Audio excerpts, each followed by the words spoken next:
Rat trap. इसकी writer है सल्मा लेजरलॉफ। ये वीडियो पार्ट 1 है, इसमें थोड़ा चैप्टर बताया गया है। इसकी राइटर है सल्मा लेजरलॉफ, जिनका जन्म 1858 में हुआ था और इनकी मृत्यु 1940 में हुई थी। ये एक स्वीडिश राइटर थी जिनकी स्टोरी बहुत सारी लैंग्वेज में ट्रांसलेट की गई थी। इनकी जो सभी रचनाओं की एक यूनिवर्सल थीम थी वो ये थी कि इन्हें एक बिलीव था, a believe that the essential goodness in a human being can be falcon through understanding and love. यानी किसी भी व्यक्ति के अंदर किसी भी सिचुएशन में उसकी अच्छाई है वो केवल समझदारी और प्रेम से ही उजागर की जा सकती है। यानी किसी के अंदर जो लव छुपा हुआ है उसे समझकर और प्रेम से ही आप बाहर निकाल सकते हो। This story is set amidst the mines of Sweden rich in iron और which figure large in the history and legend of that country. The story is told somewhat in the manner of a fairy tale. जो ये story है वो एक Sweden, जहाँ Sweden की मिलें हैं वहाँ की स्टोरी है ये, जो कि आयरन के लिए ज़्यादा अमीर थी, हाँ आयरन ज़्यादा मिलती थी। और ये जो किस्सा है, ये जो जगह है, ये इसकी जो इस कंट्री की हिस्ट्री में भी और कहानियों में भी काफ़ी ज़्यादा जगह इसने बना रखी है अपनी। यानी कि इसकी हिस्ट्री में, स्वीडन की हिस्ट्री में और इन कहानियों में इस जगह का बहुत ज़्यादा जिक्र मिलता है। और जो ये हमारी कहानी है वो एक फेरी टेल के मैनर में बताई हुई है। ये सल्मा लेजरलॉफ, ये एक स्वीडन राइटर है। Once upon a time, ये चैप्टर है। Once upon a time there was a man who went around selling small red traps of wire. एक बार एक आदमी अपनी रेड ट्रैप, छोटे छोटे रेड ट्रैप जो वायर से बने थे, वो अपने आसपास बेचता हुआ फिरता है। He made them himself at odd moments from the material he got by begging in the stores or at the big farms, but even so the business was not especially profitable. So he had to resort both begging and petty thievery to keep body and soul together. Even so his clothes were in rags, his cheeks were shrunken and hunger gleamed in his eyes. क्या है इसमें कि जो old peddler है वो जो old peddler है वो रेड ट्रैप को वायर से खुद बनाता है, लेकिन जो इसका बनाने का सामान है वो इधर उधर से फार्म वगैरह से वो उठा लेता है, लेकिन इसको बेचकर उसकी जो प्रॉफिटेबल जो है वो नहीं बन पाता। यानी उसको उतना लाभ नहीं मिल पाता कि वह अपनी जीविका आराम से चला सके। इसलिए वो क्या करता है, छोटी मोटी चोरियाँ कर लेता है और थोड़ी बहुत भीख भी मांग लेता है अपने आप को, अपना पेट भरने के लिए। इसकी जो कपड़े हैं वो इतना गरीब है, उसके कपड़े जो फटे हुए हैं, उसकी जो गाल है वो चिपके हुए, यानी वो बहुत ज़्यादा पतला है और उसकी जो भूख है वो उसकी आंखों में से झलकती है।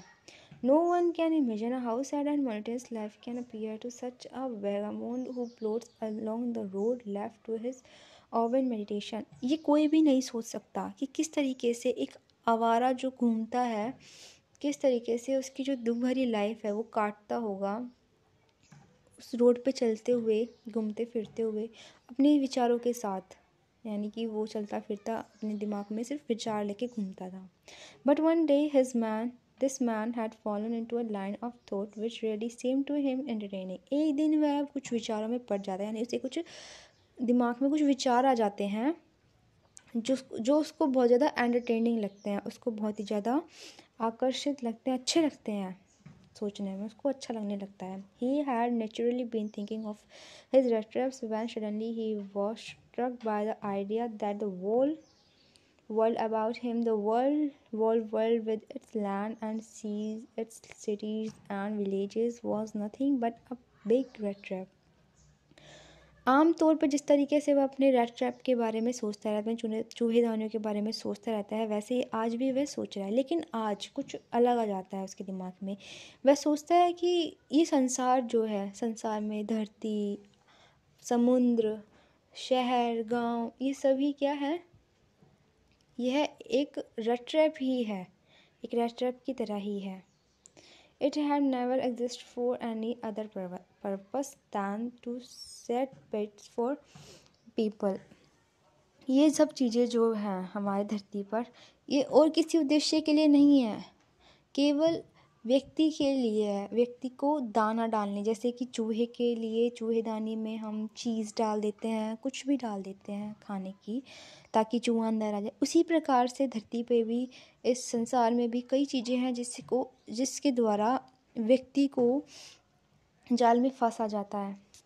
आगे पता चलेगा क्या क्या है। It offer riches and joy, shelter and food, heat and clothing, exactly as the rat trap offered cheese and pork, and as soon as anyone let himself be tempted to touch the bait, it closed in on him, and then everything came to an end. जिस प्रकार से चूहे के लिए दाना या चीज़ या pork यानी मीट को कहते हैं, शायद पोर्क है ना, ये सब रखा जाता है, उसी प्रकार से एक व्यक्ति को फंसाने के लिए बहुत सारी खुशियाँ रखी जाती है, धन रखा जाता है, शेल्टर यानी कि उसको रहने की जगह दी जाती है, खाना दिया जाता है, गर्मी और जो कपड़े हैं, ये सभी उसको अपनी तरफ खींचकर रैट ट्रैप में फंसाने की चीज़ें हैं, जैसे कि चूहे के लिए रखी जाती है। और जो भी व्यक्ति इसके पास आ जाता है, इससे आकर्षित हो जाता है और इसको प्राप्त करने की कोशिश करता है या प्राप्त कर लेता है, तो वो तभी के तभी रैट ट्रैप में फंस जाता है और उसका जो जीवन है वो वहीं पे ही समाप्त हो जाता है।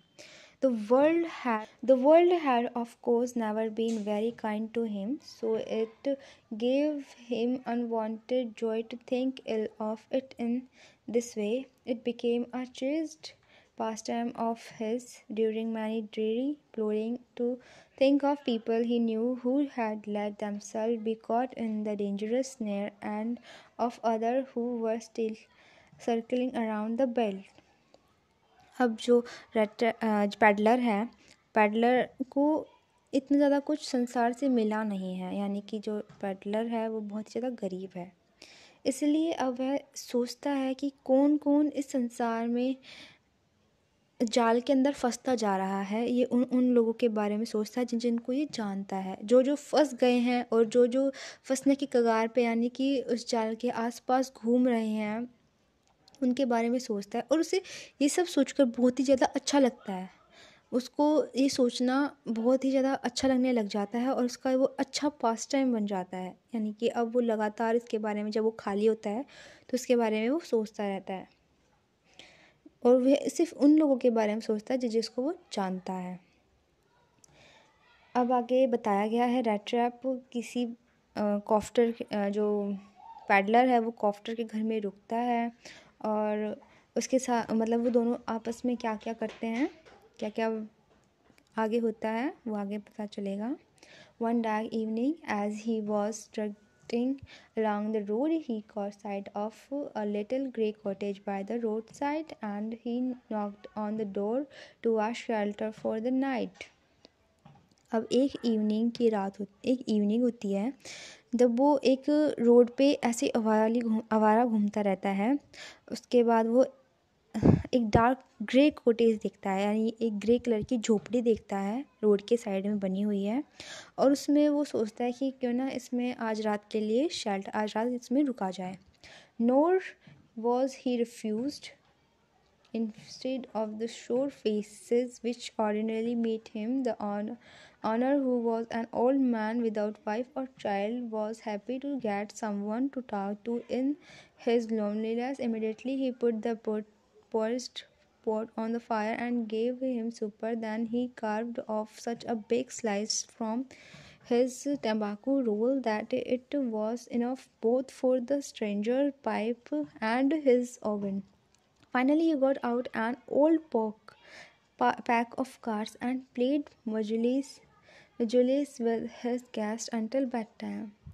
अब जब वो गेट को नॉक करता है पैडलर, तब सामने से एक हंसता हुआ चेहरा आता है, एक ओल्ड मैन का, यानी कि उस झोपड़ी में, उस कॉटेज में एक ओल्ड मैन रहता था जिसको कॉफ्टर, इसमें जो चैप्टर है इसमें कॉफ्टर से डिनोट किया गया है। वह बहुत ज़्यादा उत्साहित था कि कोई उसके साथ आज रात को रहने आया है। जब कभी भी पैडलर किसी अन्य के घर में जाकर पूछता था रुकने के लिए, लेकिन तो जो सामने वाला था हमेशा उसको बुरे फेस से देखता था, यानी कि किसी को पसंद नहीं था उसको अपने घर में रुकना। लेकिन ये जो कॉफ्टर है वो पहला बंदा था जिसने उसको हंसते हुए वेलकम किया, और उसके आते ही कॉफ्टर ने क्या किया, जो बर्तन था, खिचड़ी का बर्तन था, इसमें दिखा दिया हुआ है ना, पॉरिडेज, पॉरिडेज, पॉरिज, पॉरिज, इसको दलिया बोलेंगे। दलिया, उसने दलिया का बर्तन रखा और उसको खाना दिया, खाना पका करके, और फिर उसने एक स्लाइस काटी तंबाकू की अपने लिए और अपने गेस्ट के लिए स्लाइस काटी, और उसके बाद उन्होंने रात में बातें की, कार्ड्स खेले, यानी कि उनके साथ अच्छा व्यवहार किया कॉफ्टर ने पैडलर के साथ। उसको बहुत ज़्यादा मज़ा आ रहा था। The old man was just as generous with his confidence as with the porridge and tobacco. The guest was informed. The old man, ये तो वही सेम है. The guest was informed at once that in his days of prosperity, his host had been a crofter at Ramsjo ironwork and had worked on the land. Now that he was no longer able to do day labor. It was his cow which supported him. Yes, that pussy was extraordinary. She could give milk for the creamery every day, and last month he had received all the 30 kroner in payment. अब old crofter बहुत ही ज़्यादा अच्छा था, दरिया दिली था और बहुत ही ज़्यादा खुले विचारों वाला था। इसीलिए क्या किया उसने, अपनी बहुत सारी बातें उससे शेयर की। किससे? पैडलर से। अब ओल्ड क्रॉफ्टर उसे क्या बताता है कि जब उसके बहुत ही अच्छे दिन थे, यानी कि जब वो हट्टा कट्टा था और काम करने लायक था अच्छे, तो वो राम्स जो आयरन वर्क्स में एक लेबर का काम करता था, और साथ ही साथ वो ज़मीन पर एक किसान की तरह खेती भी करता था। लेकिन वो अब ये काम करने के लायक नहीं रहा, यानी इसके अंदर इतनी ताकत नहीं रही है। अब वह जो उसको सिर्फ एक गाय सपोर्ट करती है, यानी कि कॉफ्टर के पास एक गाय है जो उसे दूध देती है। वह उसे एक्स्ट्रा ऑर्डिनरी बोलता है। वो क्रीमरी निकाल कर उसको बेचता है और उससे अपनी जीविका चलाता है क्रॉफ्टर। और उसने वो बताता है कि लास्ट मंथ उसने उसको बेच करके, यानी गाय को बेच करके नहीं, जो उसका दूध निकलता है उसे क्रीमरी बनाकर उसे बेच के उसने 30 क्रोनर्स अर्न किए हैं। अब आगे, the stranger must have seemed incredulous. For the old man got up and went to the window, took down a leather pouch which hung on a nail very window in the very window frame, and paid out 3 wrinkled 10-kroner bills. These he held up before the eyes of his guest, nodding knowingly, and then stuffed them back into the pouch. अब जो peddler है वो उसकी बातें सुन कर के उसने 30 corners earn किए हैं। ये बात उसको सच नहीं लग रही थी। उसके फेस पे जो झलक रहा था कि पैडलर को उसकी बातों पे विश्वास नहीं हुआ। इसलिए क्रॉफ्टर ने उसको विश्वास दिलाने के लिए क्या किया, वो उठा गया और खिड़की के पास में एक कील लगी हुई थी, कील में एक लेदर का पाउच रखा हुआ था। उस पाउच को उतारा, उसमें से 30 कॉर्नर्स निकाले और वो 30 कॉर्नर्स को उसके सामने दिखाया और उसको ये व्यक्त किया कि हाँ मेरे पास 30 कॉर्नर्स है, क्या तुम्हें विश्वास अभी भी नहीं हुआ? फिर उसने कहा नहीं, उसने सिर्फ ऐसा दर्शाया ऐसा करके कि हाँ मेरे पास 30 कॉर्नर्स है, अगर तुम्हें विश्वास नहीं हो रहा तो ये देख लो। फिर उसने 30 कॉर्नर्स वापस से उस लेदर के पाउच में डाले और उसको वापस से वहीं पे नेल पर टांग दिया। The next day, both men got up in good season. The crofter was in the hurry to milk his cow, and the other man probably thought he should not stay in bed when he heard of the house had gotten up. They left the cottage at the same time. The crofter locked the door and put the key in his pocket. The man with the rat traps said goodbye and thank you, and thereupon each went his own way. अब अगले दिन सुबह वे दोनों उठे। पहले crofter उठा। Crofter उठने के बाद जो पैडलर था उसने सोचा कि इस घर का मालिक तो उठ गया है, तो मुझे यहाँ पे सोता हुआ अच्छा नहीं लगता, तो वो भी उसके साथ साथ उठ जाता है। अब क्रॉफ्टर को अपनी गाय का दूध निकालने के लिए जल्दी जाना था, इसलिए पैडलर को भी वहाँ से जाना पड़ा। क्रॉफ्टर ने अपनी डोर को लॉक किया और अपनी की अपने पॉकेट में रखी और वो चला गया। और मतलब चला गया नहीं, अभी थोड़ा रुको। फिर पैडलर ने उसे बाय कहा, अपने रैट ट्रैप्स उठाए और वो चला गया उसे बाय कह करके, और क्रॉफ्टर अपने रास्ते चला गया। दोनों अपने अपने रास्ते चले गए। But half an hour later, the rat trap peddler stood again before the door. He did not try to get in, however. He only went up to the window, smashed a pane stuck in his hand, and got hold of the pouch with the 30 kroner. He took the money and thrust it into his oven pocket. Then he hung the leather pouch very carefully back in its place and went away.